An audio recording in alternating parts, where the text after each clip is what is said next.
Si alguien es sometido a ese tipo de juicio a modo o ad hoc, por supuesto que es contrario a los mandatos constitucionales, pero la ciudadanía, como no conoce a lo mejor cómo poder defenderse de esas pretensiones, pues se encuentra en un lugar donde no tiene uso de la voz, porque no le dan uso de la voz, simplemente le leen una especie de documento donde le están diciendo que a partir de ese momento le van a rescindir el contrato porque así convienen los intereses del INE, fírmale por favor.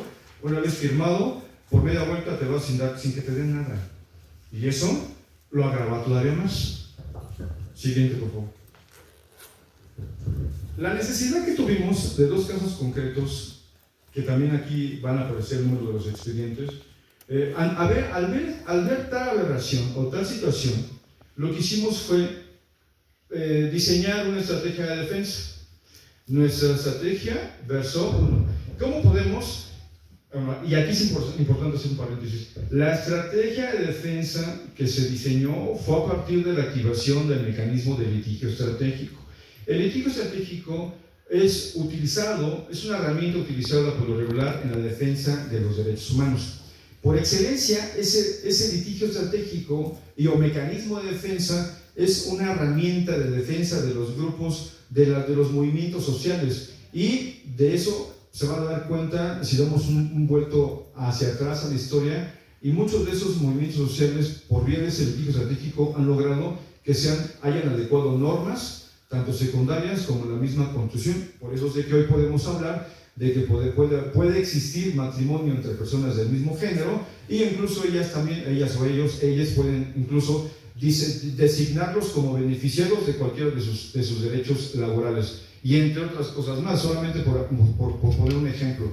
Entonces, el litigio estratégico es una especie de herramienta de ariete que viene a romper con la norma que esté vulnerando el derecho fundamental y humano que pueda ser el momento. Aquí es el debido procedimiento, la debida notificación, no existió la debida representación, entre otro número de derechos más, y claro, el de la dignidad.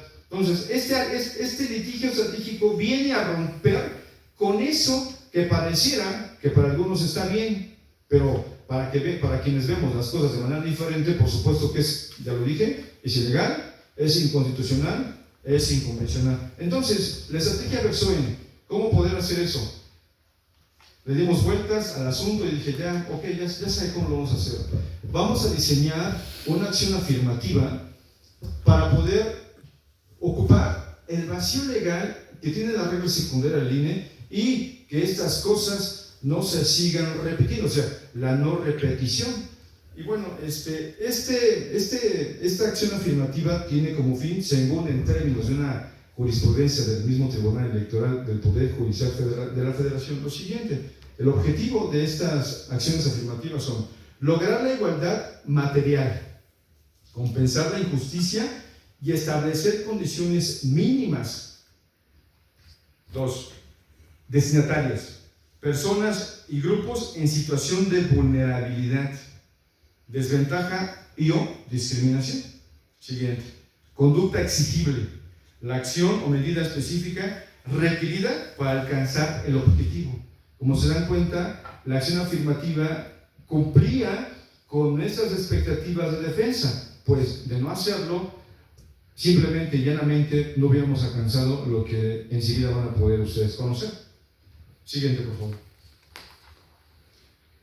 Como se dan cuenta, de la acción afirmativa advierte que ese tipo de mecanismos o acciones temporales son para poder soslayar o cubrir o subsanar algunas situaciones para grupos específicos. Pues resulta que este personal, como grupo prioritario y o vulnerable que se identificó, pues fueron precisamente las capacitadoras electorales, las supervisoras electorales y por supuesto todo profesional, todo el prestador de servicio profesional que se encontrara en este supuesto, porque todos los que se contratan durante ese número de tiempo están en el mismo supuesto.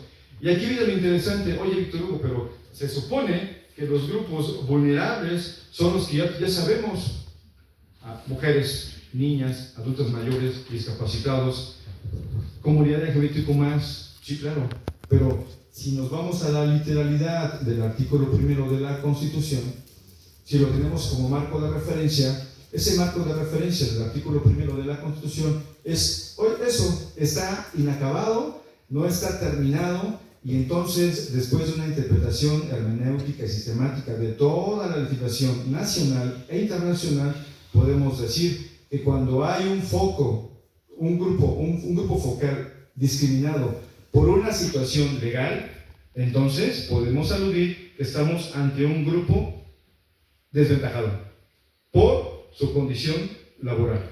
Y la condición laboral de estos es de que hoy los contratan y en cualquier momento pueden despedirlos sin el cumplimiento del debido proceso, sin haber sido representados legalmente, sin haber podido ofrecer pruebas en favor y sin haber sido vencidos en las mismas condiciones, con las mismas armas legales frente a las autoridades.